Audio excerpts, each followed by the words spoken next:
Let us try to understand the Bharatiya perspective about nature or Prakriti. Dashaputro Samodrumaha. Having one tree is as valuable as having 10 children. This is what Matsya Puranam says. And it is not just about one tree. If we flip to Rigvedam 10th Mandalam, the entire forest is personified and deified in the name of Aranyani, a mother goddess of forest, trees and animals. The Aranyani Suktam in the 10th Mandalam of Rigvedam clearly establishes that a forest is treated as good as our own mother. And in fact, the word Aranya for a forest comes from this Rigvedic mother goddess deity Aranyani. And more from a contemporary standpoint, if you just walk into any Shivalaya, you could possibly get to hear these mantras from the Yajurvedam, part of Sri Rudra. Namo Vrukshebhyo Harikeshebhyo. Namaskaram to Rudra, who is in the form of every tree in this nature. Namastirthaya cha Kulyaya cha. Namaskaram to Rudra, who is in every water body, lake, river, everything and anything that supports life in the form of water is a manifestation of Rudra himself. And the bottom line is, in the culture of Bharat, from a spiritual standpoint, nature is highly revered and worshipped. And you can find this even today at the grassroots level as well. For instance, if a fisherman goes to fishing,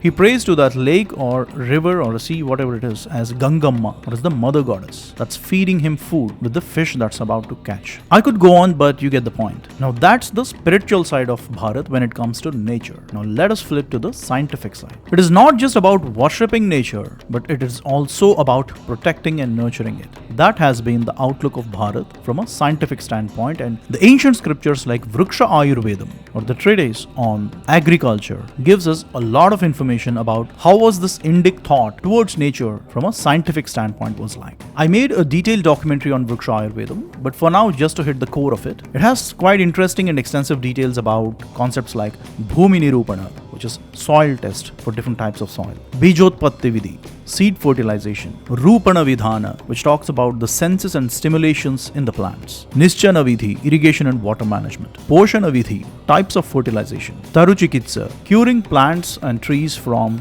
pests, Chitrikarana, cutting and grafting techniques, where you could fuse two or more varieties of plants to create a hybrid variant. Like this, there are a wide variety of subjects that Vriksha Ayurvedam deals at extensive length. And Vriksha Ayurvedam is not just one-off scripture. This subject of Vriksha Ayurvedam is found in many ancient scriptures like Agni Puranam, Ardhashastra, Brihad Samhita, which were written like hundreds and thousands of years ago. Now let me get one point very straight and blunt. Our current scientific understanding about agriculture or horticulture or any of such domains could be far more advanced than what it is written in all these scriptures. But the fact is, at least hundreds or thousands of years ago, when there was not much pressure environmentally, still there is a thought that originated from Bharat that we have to be compassionate towards nature. That very thought is never outdated. In fact, it is more relevant for the times that we are living in. Revering and worshipping nature from a spiritual standpoint, experimenting and protecting nature from a scientific standpoint, both have been integral part of the culture of Bharat when it comes to our outlook towards nature or Prakriti. Dashaputra Samodrumaha. That is the bottom line. And as always, thanks for watching.